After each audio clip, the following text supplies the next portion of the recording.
Well, right off the bat, we're diving into a classic noise complaint scenario college parties, and cops don't always mix well. Stay tuned. This gets tricky fast. Okay, Kyle Fitzsimmons. This is loud music at a party, so... Have you had an opportunity to read this, Inspector Quinn? I did, Your Honor. Based on the Notice how the inspector is laying out the timeline. Midnight parties are a hot spot for citations. Timing matters in these cases. report, there was probably 40 subjects at the house. There was loud music. There were several warnings, I guess, or several calls to the house. So hence the reason. I believe the party was close to midnight. And also, Your Honor, the next day at about 12:30 p.m., they put an orange sticker on the house as a nuisance.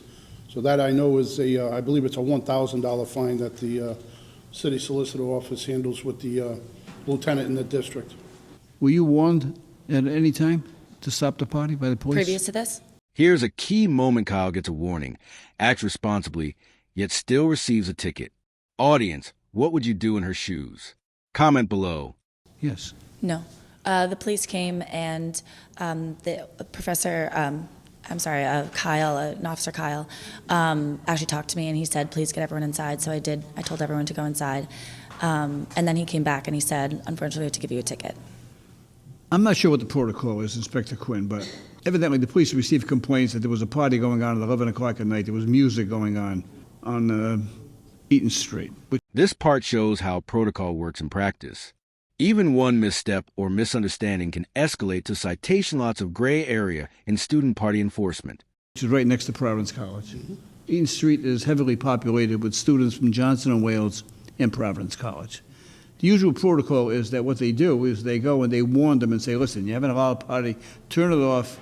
And then usually, I would think 99% of the time, I get reports saying, we warned them, we told them to shut it down, they didn't shut it down, then we got another call a half hour later, and we went and gave them a ticket. Clearly, Kyle here, I looked in the system, this is the first and only summons that she received for loud music. But apparently, though, Your Honor, the house has been ticketed sometime, probably many times. That's why the Senior year. Psychology, major interesting. You can see how the officer might assume responsibility. But here, the legal responsibility is clearly not hers. Always check the lease and residency details. orange sticker is put up.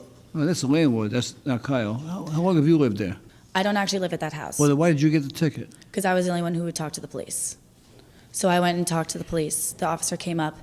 I was the only one to speak to them.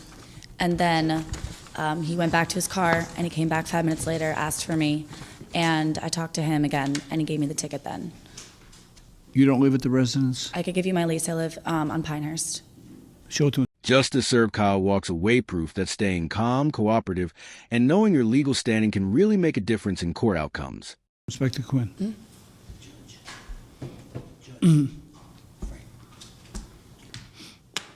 What year are you in? I'm a senior. What are you studying? Psychology. Oh. Do you know what Inspector Quinn's thinking? I hope that I would be innocent. A lot more years of school to figure him out. Your Honor, apparently from the lease, it states that she lives at a different address. I won't state it. I got it. Yeah. I'm not going to hold Kyle responsible. She's not on the lease. She doesn't live there. There's no evidence that she lives there. There's nothing in the police report about whether or not they asked who was in charge. So I'm not going to hold you responsible for this. She was simply a guest. Matters dismissed. Thank you.